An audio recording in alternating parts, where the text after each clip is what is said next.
Hey there, Knicks fans. How you doing? It's your boy, Jonathan Macri, with you for another episode of the Knicks Film School Podcast.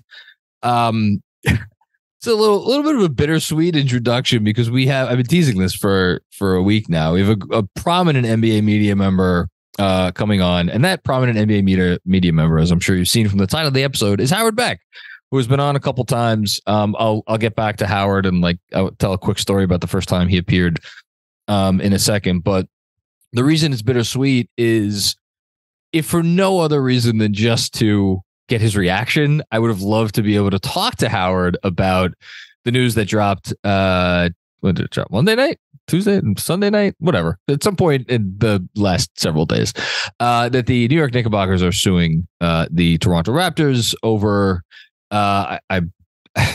Do I have to go into the whole thing? I guess I got to do. Let's see how great my summarization skills are.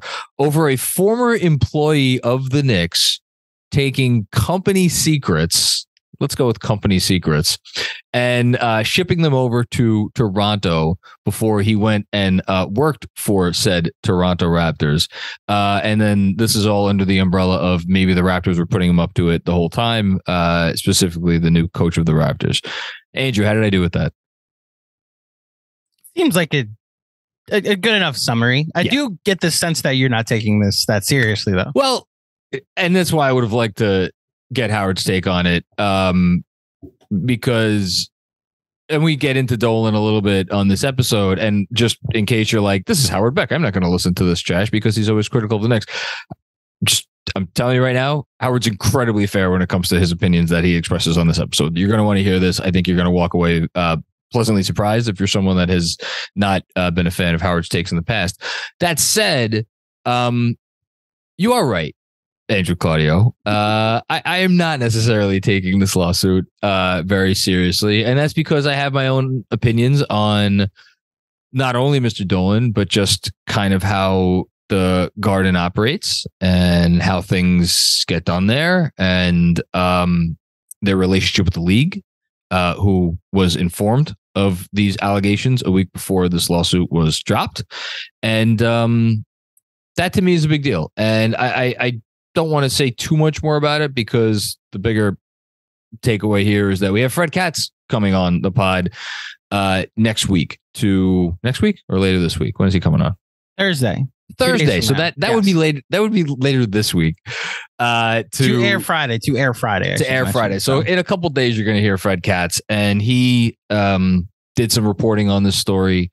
I know Fred has some opinions on it, so I'm going to talk to Fred about it, and I'm going to save the majority of my opinions on this matter until I speak to Fred. But suffice it to say, it would have been cool to at least get Howard's take on it. I'll leave it at that. I would have also liked Howard's take. I don't fully see the correlation Dolan being, because I have my opinions on Dolan, and we, as a Knicks Film School company, have had our fair share of hiccups with the Madison Square Garden organization, and how. Which, by the way, I don't blame Dolan for one bit. If anything, things that we have, or not, more specifically, have not been able to do, are more a result of general media policies, and I'm not like, that's neither here nor there. As far as is concerned, for me at least. Well, for me, that's the one place I go to where I can empathize with the people that have vendettas against Dolan, because he literally, I just flatly say, it took money out of my pocket. Having said that, I think he can be a what, and this could also still have a legitimate grounds for the Knicks suing the Raptors on this. I have no idea what's going to hold up in court, but you mentioned Fred doing some reporting. Baxter Holmes of ESPN did some reporting. Steve Popper seems to think this is a Carlos Beltran type of situation. I saw that. If what's alleged has any validity to it, where they're basically the guy basically went to the Raptors and said, here's the Knicks' entire synergy account. You can see what their playbook and their play routines are. Now, I say validity because this is where the Dolan comes into it, how much validity is to it. But if it's so much so that it's made it to court, I don't know. Well, I think it's fascinating. The Raptors have been sued, which means a complaint has been filed. Yeah. I can't believe we're going to do this.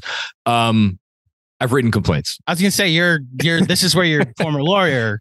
Well, look, I was a freaking personal injury lawyer, which to say the least, I'm not qualified to speak on matters of this nature. However, a complaint is a complaint. And one thing that every complaint in the history of litigation has in common is that you throw anything that you think might be a thing, you throw in the complaint. And it is essentially your chance to build up your case for a judge who at some point is going to look at the complaint as if you have no opposition, because for the moment you don't. Now, at some point, there will be an answer to this complaint in which the Raptors will shoot down everything left and right that the Knicks have alleged, and then off we go, unless, of course, there's a settlement. My point is, people are going off of the complaint, starting off every sentence with, well, if what the Knicks allege is true, then ... I am more of the mindset here with, let's wait and see if perhaps the owner, who A, has a particular bone to pick with this franchise, and B, has a history of not only being a very petty individual, but also someone that is a very litigious, petty individual. Let's wait and see and give both sides a chance to express themselves in this particular matter. And my more general comment, I know I said I was going to save all this for Fred, but briefly, I break the law every day when I drive. Because I usually go, I don't know how many miles over the speed limit, 2 miles, 3 miles, 5 miles, 8 miles, whatever I go. Everybody does it, right? That is breaking the law, correct?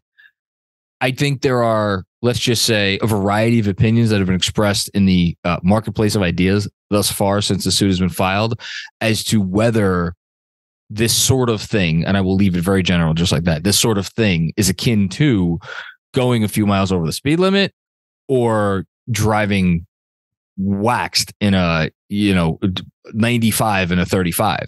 There's some very big differences. And again, I have my opinion, but that opinion is based on nothing other than my own opinion of the man and the franchise.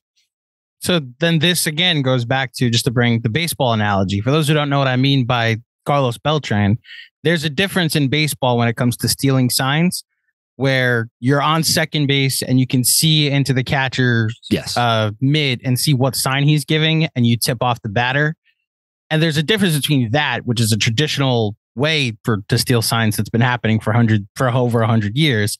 And then there's what the Astros did, which Carlos Beltran orchestrated, and it got him fired from the Mets, and it got a bunch of Astros officials fired and banned for a year, suspended for a year.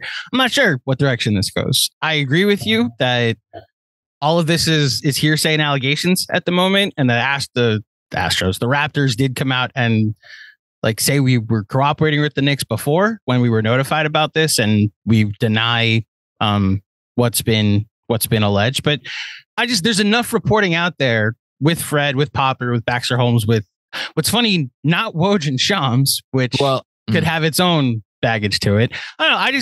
I think there is enough out there for me to not completely dismiss this, but also want to see it play out. I'm more curious, and this is what I'm really looking forward to talking to Fred about. I'm more curious, and I guess it's okay that we're talking about this now because we're not getting into any of the specifics. We'll save the specifics for Fred, I should say.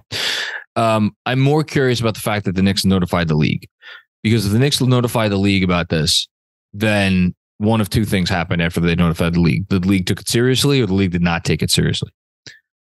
If the league took it seriously, correct me if I'm wrong, you may have a different opinion on this. This is how I see it.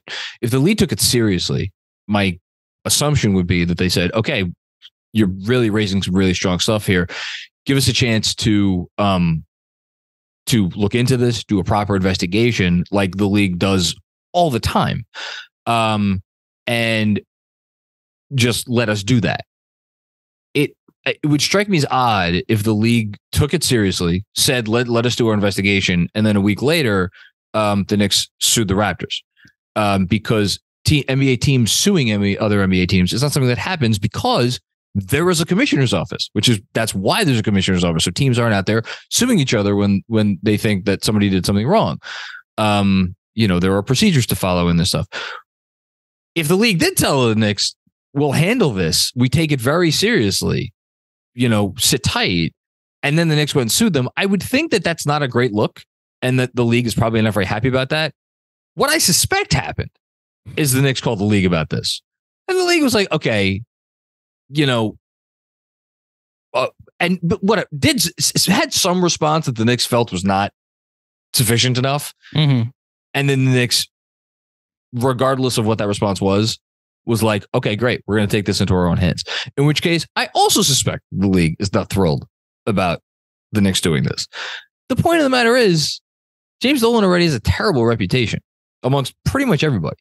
And I don't think, among the league. Yeah, I know there's a corner of Knicks fans that forget about Knicks fans. But I'm just around the league. You said everybody. Okay.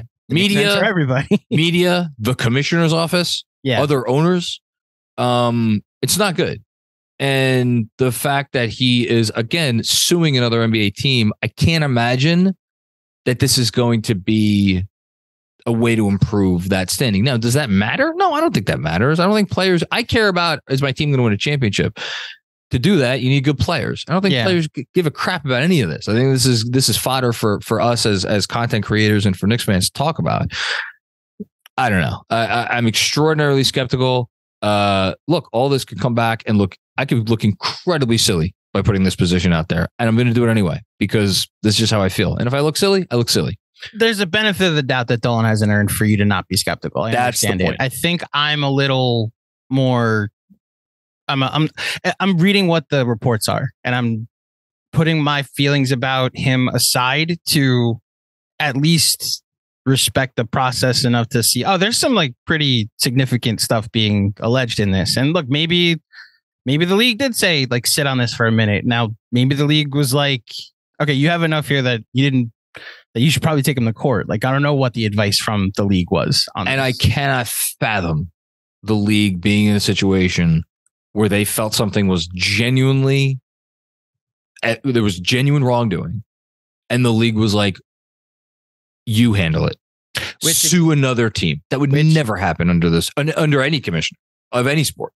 Which again goes to the Astros analogy, where the commissioner's office got involved, and and the other part, again, the Woj and Shams of it all. The league has not made a public comment on this yet. There's been a statement from the Knicks, or a lawsuit from the Knicks, and a statement from the Raptors. I am curious what comes next.